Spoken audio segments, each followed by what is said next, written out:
We are opposed around the world by a monolithic and ruthless conspiracy that relies primarily on covert means for expanding its sphere of influence.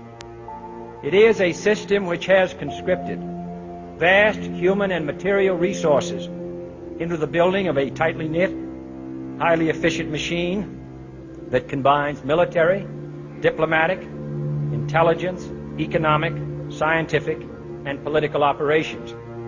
Its preparations are concealed, not published. Its mistakes are buried, not headlined. Its dissenters are silenced, not praised. Americans, mobilize. Stand together, stand tall. Tell the government you're mad as hell. No longer cooperate with the government. Do not accept the national ID card.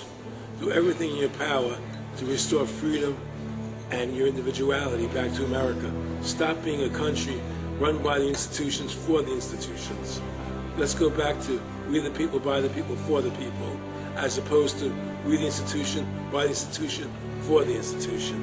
Stop being scared. We have to stand up and do what's necessary to take back, to stop these bankers, this elite, this government full of lies, congressmen full of liars. As Iraq veterans against the war, we are resisting an occupation we once risked our lives for. We swore to support and defend the Constitution of the United States of America, but we found out the hard way that the greatest enemies of the Constitution are not to be found in the sands of some far-off land, but rather right here at home. When injustice becomes law, resistance becomes duty. It is time we start meeting oppression with resistance. They cannot stop us.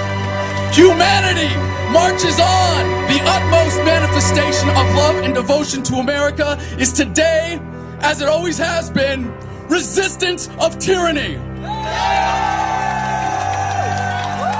Resist we must, and resist we will. We will not be silent. We will not obey. We will not let our government destroy our humanity.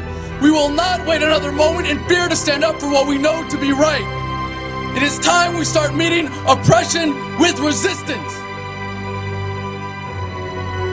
Northwoods, explain that really quick. I mean, this is 1962. The Joint Chiefs of Staff signed a document that was planning on having fake attacks on American civilians and blaming it on the Cubans to get us to go to war with Cuba. They were going to blow up a drone jetliner. They're going to send a jet into the air and blow it up. Oh my God! And blame the Cubans for it and get us to go to war with Cuba. Planning on having fake attacks on American civilians. The time when the operation of the machine becomes so odious, makes you so sick at heart that you can't take part. You can't even passively take part. And you've got to put your bodies upon the gears and upon the wheels, upon the levers, upon all the apparatus, and you've got to make it stop. And you've got to indicate to the people who run it, to the people who own it, that unless you're free, the machine will be prevented from working at all. I served with Kilo Company, 3rd Battalion, 8th Marines as an automatic machine gunner. There's a term, once a Marine, always a Marine, but there's also the term, eat the apple, F the core. I don't work for you no more.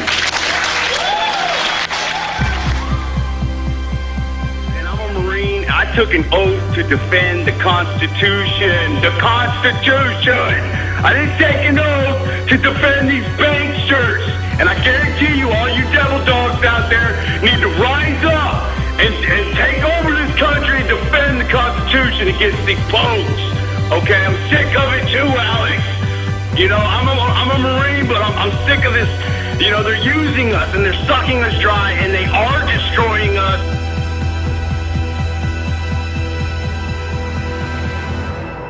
People should not be afraid of their governments. Governments should be afraid of their people. Councils of government, we must guard against the acquisition of unwarranted influence, whether sought or unsought, by the military-industrial complex. The potential for the disastrous rise of misplaced power exists and will persist. We must never let the weight of this combination endanger our liberties or democratic processes.